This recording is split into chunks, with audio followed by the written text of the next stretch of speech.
Reciban nuestro saludo al iniciar la actividad orientadora número 9 de la asignatura Pediatría 2. Antes de iniciar el estudio de estos contenidos correspondientes a este tema, deben revisar los que se impartieron en las semanas precedentes, donde se les ofrecieron los elementos fundamentales referidos a la deshidratación y el desequilibrio hidromineral y ácido básico en el niño.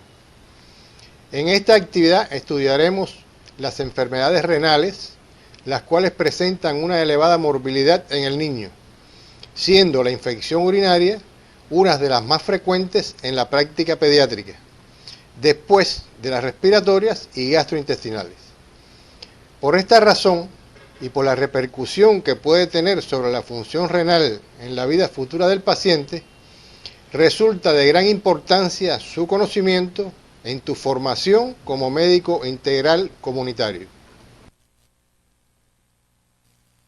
Al concluir la actividad orientadora, serán capaces de describir las características clínicas de la infección del tracto urinario, el síndrome nefrótico por daño mínimo y la glomerulonefritis difusa aguda postinfecciosa, su etopatogenia y epidemiología, e interpretar el resultado de las evidencias analíticas más importantes que se utilizan para su diagnóstico, así como describir las principales acciones en su manejo integral. La infección del tracto urinario es definida como la colonización y multiplicación de microorganismos, habitualmente bacterias, en el aparato urinario, incluida la uretra y el riñón, cuando éste habitualmente es estéril. La pielonefritis o infección urinaria alta es aquella que alcanza el parénquima renal y el sistema pielocalicial. En la baja o cistitis, la infección está limitada a la vejiga. Desde el punto de vista clínico, se denomina infección del tracto urinario complicada a todas las que se acompañen de alteraciones anatómicas o funcionales o de enfermedades asociadas, ya sean sistémicas o neurológicas. Y la no complicada es aquella que afecta el tracto urinario inferior sin alteraciones estructurales o con buen vaciamiento vesical. La infección del tracto urinario de alto riesgo es la que se acompaña de sintomatología marcada. En esta pueden existir factores predisponentes y comúnmente se presenta en pacientes menores de 1 año. Las de bajo riesgo se presentan en niños mayores. En general, tienen poca sintomatología y no presentan factores predisponentes. En la bacteriuria asintomática, como su nombre lo indica, existen bacterias en la orina, sin síntomas clínicos aparentes. Con un interrogatorio adecuado, puedes obtener datos como micciones imperiosas o eventos de micción en la cama. La infección del tracto urinario recurrente puede ser de 2 formas: recaída o reinfección. La recaída reaparece con el mismo germen después de finalizado el tratamiento. Y la reinfección cuando reaparece, pero causada por un germen diferente. La infección urinaria persistente es la que se mantiene durante el tratamiento y después de este. Su mayor incidencia es en recién nacidos y lactantes varones menores de 1 año, lo cual obedece a la mayor prevalencia de anomalías obstructivas del tracto urinario, identificadas en este grupo de edades. Después de esta edad, se presenta una mayor frecuencia en las hembras por variadas características que les favorecen: cercanía anatómica entre los genitales y el ano, cortedad de la uretra y mala técnica de aseo. La causa más frecuente son las bacterias, pero puede ser producida también por otros agentes biológicos, como virus, hongos, espiroquetas, protozoos y micoplasma. Las bacterias más frecuentes son las gram negativas, entre ellas la Escherichia coli, representa alrededor del 80 al 95%. La frecuencia del aislamiento de estos gérmenes varía de acuerdo a la edad, a la forma de recogida de la orina, así como a la presencia o no de cateterismo. En la patogenia de la infección urinaria debemos considerar tres aspectos: las vías de infección, los factores de virulencia del agente infeccioso determinados por la capacidad infecciosa del microorganismo, y los factores del huésped que deben imponerse en la lucha por evitar la infección. Es importante que en tu autopreparación profundices en cada uno de estos elementos. Salvo en el periodo de recién nacido y de lactante pequeño, en el cual la infección del tracto urinario ocurre frecuentemente por vía hematógena en el curso de sepsis bacteriana, en el resto de las edades, tanto en el varón como en la hembra, en la mayoría de los casos, la infección está causada por vía ascendente, a partir de gérmenes presentes en el tracto intestinal y que han contaminado las zonas perianal, perineal y genital. Las manifestaciones clínicas pueden variar de acuerdo con la edad y el sexo, la presencia o ausencia de alteraciones anatómicas, la localización y tiempo transcurrido entre una infección y otra. En la etapa neonatal, lo característico son las manifestaciones de sepsis generalizadas. Entre ellas se encuentra la fiebre, hipotermia, cianosis, ictericia, distensión abdominal, convulsiones e irritabilidad. En el lactante, las manifestaciones clínicas son inespecíficas, predominando la sintomatología general consistente en el estacionamiento de la curva ponderal, alteraciones digestivas como vómitos, anorexia y diarreas. También pueden presentarse letargia e irritabilidad, fiebre, ictericia, aspecto séptico y hepatoesplenomegalia. En la edad preescolar, la clínica urinaria es casi siempre más aparente y con mayor frecuencia. Los síntomas son localizables a nivel del tracto urinario: fiebre, dolor abdominal, disuria, polaquiuria, micción imperiosa, enuresis y orina maloliente. Para poder precisar el diagnóstico, se debe realizar una buena anamnesis con el fin de obtener datos sobre los síntomas mencionados, investigar historia familiar de infección urinaria o de enfermedades congénitas. En el examen físico se debe insistir en la búsqueda de globo vesical, examen de los genitales externos, alteraciones del chorro urinario, así como determinar el estado nutricional del niño. El diagnóstico de certeza debe establecerse a través del urocultivo.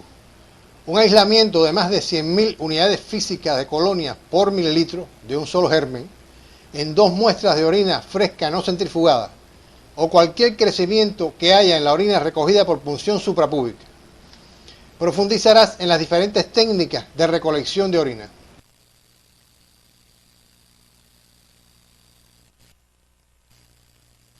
Existen otros exámenes de laboratorio que puedes indicar. La alteración de cualquiera de ellos indica sospecha de infección del tracto urinario. Entre ellos se encuentran el sedimento de orina, tinción de Gram, tiras reactivas, test de nitritos y estearasa leucocitaria. En sangre, hemograma y leucograma, eritrosedimentación, proteína C reactiva, urea y creatinina. Se pueden observar diversas complicaciones. Entre las más frecuentes están la infección generalizada, sobre todo en el recién nacido y niño pequeño, abscesos renales, piohidronefrosis y excepcionalmente puede producir insuficiencia renal aguda. En cuanto al pronóstico, depende de la edad, del tipo de infección, su localización y si está acompañada o no de malformaciones renales. En cuanto al tratamiento, los 3 objetivos que deben lograrse son erradicar los organismos invasivos, aliviar la sintomatología y prevenir o minimizar el daño renal. Ante la sospecha de infección urinaria, no se puede esperar el resultado del urocultivo, porque probablemente instauremos el tratamiento antibiótico tarde para impedir la formación de una cicatriz renal e incluso para conseguir reducir su tamaño. En los pacientes considerados de alto riesgo, realizarás remisión para ingreso hospitalario. En ellos, la duración del tratamiento antibiótico debe ser de 10 a 14 días por vía parenteral. Una vez que exista mejoría clínica, se puede continuar con los preparados por vía oral. Si el paciente es portador de una infección del tracto urinario de bajo riesgo, realizarás tratamiento por vía oral con una duración entre 7 y 10 días. La quimioprofilaxis se utiliza en aquellos pacientes que presentan anomalías anatómicas y estructurales del aparato genitourinario. Emplearás fármacos cuya excreción fundamental sea por vía renal con el objetivo de mantener concentraciones urinarias altas del mismo. Se administrará la 1/4 parte de la dosis terapéutica en horas de la noche, por ser este el horario en que se evacua con menor frecuencia la vejiga. En caso de que sea un paciente sin control esfinteriano, administrarán 2 subdosis. Estudiarás las opciones terapéuticas que se pueden emplear durante la infección y en la quimioprofilaxis a través de la bibliografía del tema. Podemos hacer prevención, sobre todo haciendo énfasis en los factores de riesgo, para lo cual se recomienda evitar la constipación, ingestión adecuada de agua, evitar el hábito retenedor y evacuar la vejiga con periodicidad. A continuación, estudiaremos la glomerulonefritis difusa aguda postinfecciosa, la cual es una inflamación aguda localizada en el glomérulo, secundaria a procesos infecciosos. Puede ser originada por diversos microorganismos, como son bacterias, virus, parásitos y hongos. Las infecciones causadas por bacterias son las más frecuentes, entre ellas las que se originan por estreptococo beta hemolítico del grupo A. Es una enfermedad producida por complejos antígeno-anticuerpo de potencial nefrógeno. La inmunidad celular y humoral participan en su patogenia. La observación de que la enfermedad no se repite en el mismo individuo sugiere el desarrollo de una respuesta inmune que confiere inmunidad a largo plazo. El periodo de latencia entre infección y nefritis en los casos de faringoamigdalitis es de 10 a 15 días, mientras que en los casos de piodermitis es más largo, de 4 a 6 semanas.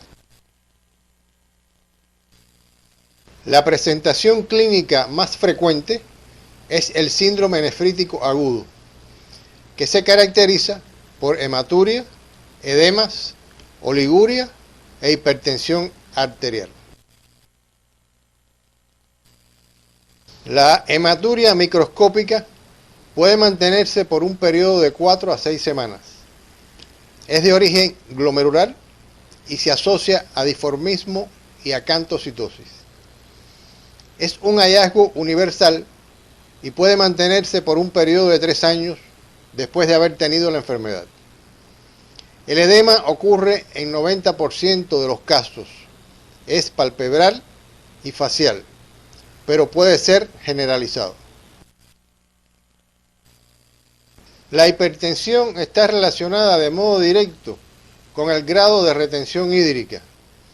La glomerulonefritis difusa aguda o estreptocóxica también puede presentarse en la forma rápidamente progresiva, que se caracteriza por azoemia. También en ocasiones se asocia a un síndrome nefrótico, aunque es menos frecuente.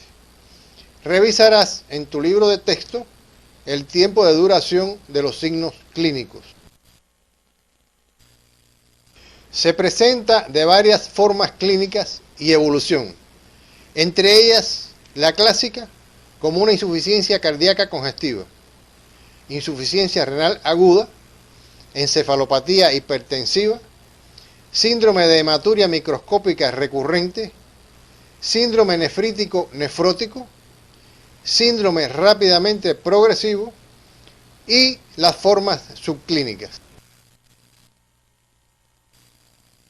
El diagnóstico de glomerulonefritis difusa aguda postinfecciosa se sospecha por la presentación clínica. Si el síndrome nefrítico agudo aparece de súbito en un paciente previamente sano y no existen hallazgos cutáneos de vasculitis o de lupus eritematoso sistémico, ni artralgias, ni síntomas gastrointestinales o pulmonares, la primera sospecha es que se trata de una enfermedad renal primaria. Entre los exámenes de laboratorio tiene particular importancia el complemento hemolítico, el cual permanece disminuido por un periodo de 4 a 6 semanas. La filtración glomerular está disminuida y el flujo sanguíneo renal es normal o está aumentado. El sodio urinario es muy bajo, casi siempre menor que 20 miliequivalentes por litro, y la excreción renal de sodio es inferior al 1%. La biopsia renal se justifica en aquellos casos cuyo diagnóstico es dudoso. El pronóstico en los niños es bueno, con recuperación de la función renal en más del 90%, aunque alrededor del 1% de los enfermos puede evolucionar a enfermedad renal crónica. El 0,5% puede fallecer en la fase aguda de la enfermedad por fallos terapéuticos. En las glomerulonefritis agudas post-estreptocóxicas que ocurren en epidemias, el pronóstico a largo plazo es mejor que en aquellas que ocurren en forma esporádica. Todas las medidas deben estar dirigidas a evitar y controlar las complicaciones. El reposo en cama solo es necesario en la fase aguda de la enfermedad. La dieta debe adaptarse al grado del edema, hipertensión arterial e insuficiencia renal existente. De forma general, será hiposódica, hipoproteica y normocalórica. La restricción de líquidos estará en relación con el volumen de diuresis que tenga el paciente. Los diuréticos de asa son muy útiles en las fases iniciales. La furosemida en dosis de 1 a 5 miligramos por kilo por dosis cada 6 u 8 horas, que se podrá variar según la clínica del paciente y la respuesta diurética hasta 10 miligramos por kilo por dosis. Los hipotensores solo se utilizarán cuando la hipertensión no se controle con el uso de diuréticos. Los más utilizados son nifedipino, hidralazina o el nitroprusiato de sodio por vía parenteral. Te sugerimos que confecciones un resumen sobre estas opciones terapéuticas, donde profundices en su vía de administración, presentación y dosificación en el niño, lo que puedes hacer consultando la bibliografía básica, la complementaria y los materiales complementarios que se encuentran en el CD de la asignatura. Revisaremos a continuación algunos aspectos sobre el síndrome nefrótico, el cual es la consecuencia característica clínica del aumento de la permeabilidad de la pared capilar glomerular, que se manifiesta en proteinuria masiva e hipoproteinemia, edemas, hiperlipemia y oligoanuria. Es la enfermedad renal crónica más común en la niñez. El más frecuente es el que sigue el patrón histológico de cambios mínimos o lesiones mínimas, que ocupa entre el 72 y 85% del total.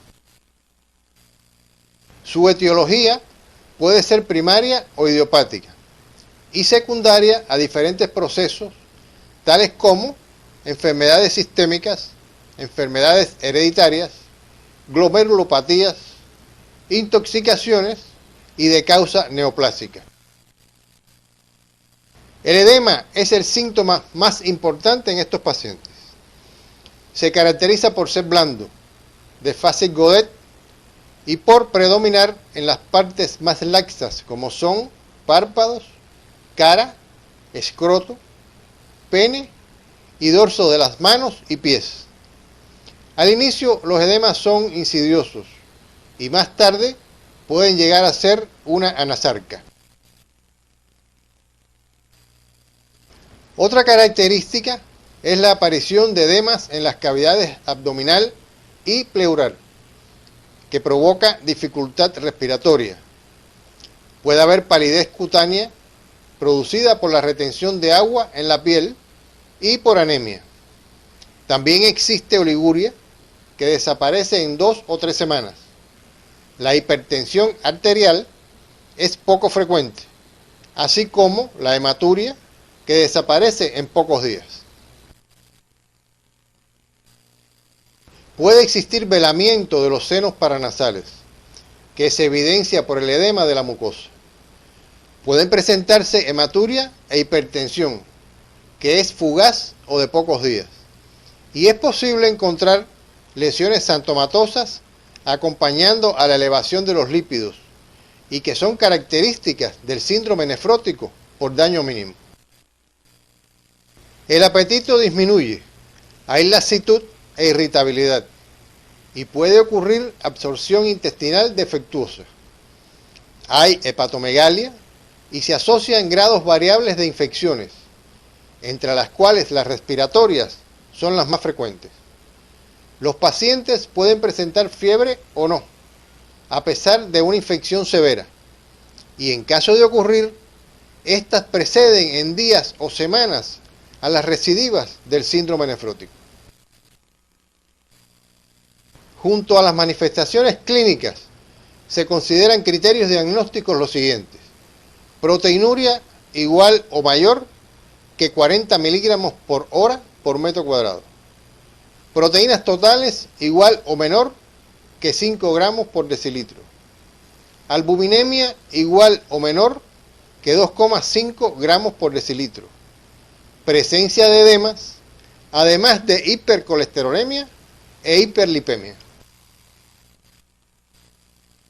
Las complicaciones más frecuentes son las infecciones del tracto respiratorio y entre ellas las bacterianas, aunque podemos observar virales y micóticas. Se observan además peritonitis primarias y pancreatitis. Los cuadros tromboembólicos, tanto venosos como arteriales, son comunes en estos pacientes. También el shock hipovolémico, las hiponatremias y el hiperaldosteronismo secundario. El pronóstico del síndrome nefrótico por daño mínimo viene dado por la corticosensibilidad inicial. Tras 7 años de remisión, podemos considerar en la práctica la ausencia definitiva de nuevos brotes. El tratamiento se basa en las medidas generales y específicas. Dentro de las primeras se encuentra el reposo, la dieta, los diuréticos, albúmina, antibiótico e inmunizaciones y psicoterapia tanto a los pacientes como a sus familiares. Las medidas específicas se aplican en dependencia si el síndrome nefrótico es córtico sensible, córtico dependiente o córtico resistente. Para finalizar la actividad orientadora de hoy, arribamos a las siguientes conclusiones. La infección del tracto urinario es una de las enfermedades más frecuentes en la práctica pediátrica, después de las respiratorias y gastrointestinales. La infección puede pasar inadvertida, ya que los síntomas muchas veces son inespecíficos o no existen.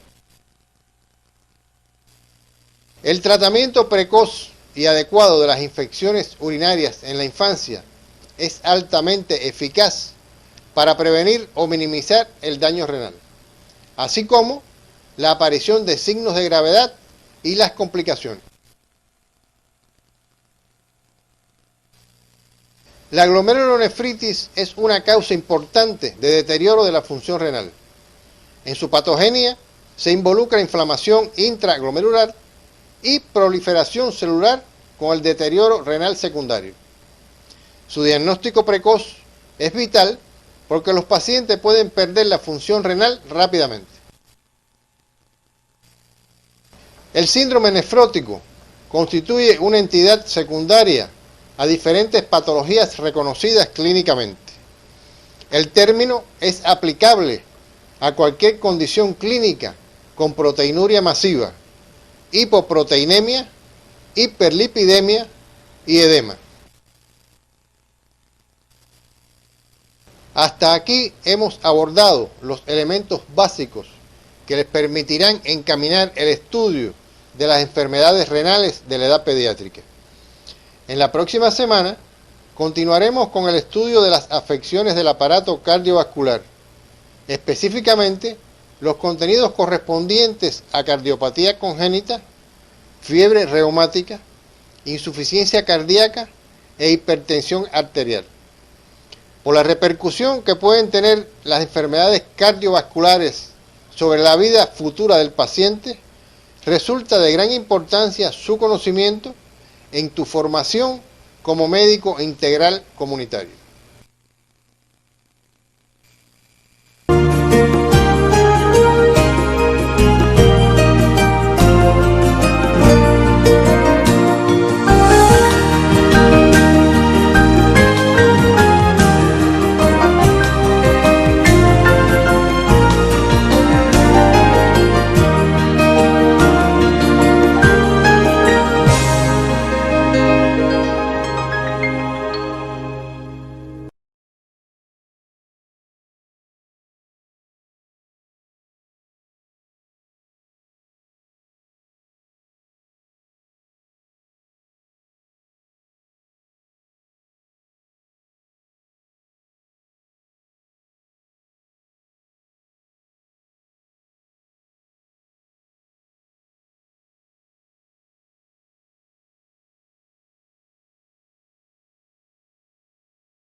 clínica del aumento de la permeabilidad de la pared capilar glomerular, que se manifiesta en proteinuria masiva e hipoproteinemia, edemas, hiperlipemia y oligoanuria. Es la enfermedad renal crónica más común en la niñez. El más frecuente es el que sigue el patrón histológico de cambios mínimos o lesiones mínimas, que ocupa entre el 72 y 85% del total. Su etiología puede ser primaria o idiopática y secundaria a diferentes procesos, tales como enfermedades sistémicas, enfermedades hereditarias, glomerulopatías, intoxicaciones y de causa neoplásica. El edema es el síntoma más importante en estos pacientes. Se caracteriza por ser blando, de fase Godet y por predominar en las partes más laxas como son párpados, cara, escroto, pene y dorso de las manos y pies. Al inicio los edemas son insidiosos y más tarde pueden llegar a ser una anasarca. Otra característica es la aparición de edemas en las cavidades abdominal y pleural, que provoca dificultad respiratoria. Puede haber palidez cutánea producida por la retención de agua en la piel y por anemia. También existe oliguria, que desaparece en 2 o 3 semanas. La hipertensión arterial es poco frecuente, así como la hematuria, que desaparece en pocos días. Puede existir velamiento de los senos paranasales, que se evidencia por el edema de la mucosa. Pueden presentarse hematuria e hipertensión, que es fugaz o de pocos días. Y es posible encontrar lesiones xantomatosas acompañando a la elevación de los lípidos y que son características del síndrome nefrótico por daño mínimo. El apetito disminuye, hay lasitud e irritabilidad y puede ocurrir absorción intestinal defectuosa. Hay hepatomegalia y se asocia en grados variables de infecciones, entre las cuales las respiratorias son las más frecuentes. Los pacientes pueden presentar fiebre o no, a pesar de una infección severa, y en caso de ocurrir, estas preceden en días o semanas a las recidivas del síndrome nefrótico. Junto a las manifestaciones clínicas, se consideran criterios diagnósticos los siguientes: proteinuria igual o mayor que 40 miligramos por hora por metro cuadrado. Proteínas totales igual o menor que 5 gramos por decilitro. Albuminemia igual o menor que 2,5 gramos por decilitro. Presencia de edemas, además de hipercolesterolemia e hiperlipemia. Las complicaciones más frecuentes son las infecciones del tracto respiratorio y entre ellas las bacterianas, aunque podemos observar virales y micóticas. Se observan además peritonitis primarias y pancreatitis. Los cuadros tromboembólicos, tanto venosos como arteriales, son comunes en estos pacientes. También el shock hipovolémico, las hiponatremias y el hiperaldosteronismo secundario. El pronóstico del síndrome nefrótico por daño mínimo viene dado por la corticosensibilidad inicial. Tras 7 años de remisión, podemos considerar en la práctica la ausencia definitiva de nuevos brotes. El tratamiento se basa en las medidas generales y específicas. Dentro de las primeras se encuentra el reposo, la dieta, los diuréticos, albúmina, antibiótico e inmunizaciones y psicoterapia tanto a los pacientes como a sus familiares. Las medidas específicas se aplican en dependencia si el síndrome nefrótico es córtico sensible, córtico dependiente o córtico resistente. Para finalizar la actividad orientadora de hoy, arribamos a las siguientes conclusiones. La infección del tracto urinario es una de las enfermedades más frecuentes en la práctica pediátrica, después de las respiratorias y gastrointestinales. La infección puede pasar inadvertida, ya que los síntomas muchas veces son inespecíficos o no existen. El tratamiento precoz y adecuado de las infecciones urinarias en la infancia es altamente eficaz para prevenir o minimizar el daño renal, así como la aparición de signos de gravedad y las complicaciones. La glomerulonefritis es una causa importante de deterioro de la función renal. En su patogenia se involucra inflamación intraglomerular y proliferación celular con el deterioro renal secundario. Su diagnóstico precoz es vital porque los pacientes pueden perder la función renal rápidamente. El síndrome nefrótico constituye una entidad secundaria a diferentes patologías reconocidas clínicamente. El término es aplicable a cualquier condición clínica con proteinuria masiva, hipoproteinemia, hiperlipidemia y edema. Hasta aquí hemos abordado los elementos básicos que les permitirán encaminar el estudio de las enfermedades renales de la edad pediátrica. En la próxima semana continuaremos con el estudio de las afecciones del aparato cardiovascular, específicamente los contenidos correspondientes a cardiopatía congénita, fiebre reumática, insuficiencia cardíaca e hipertensión arterial.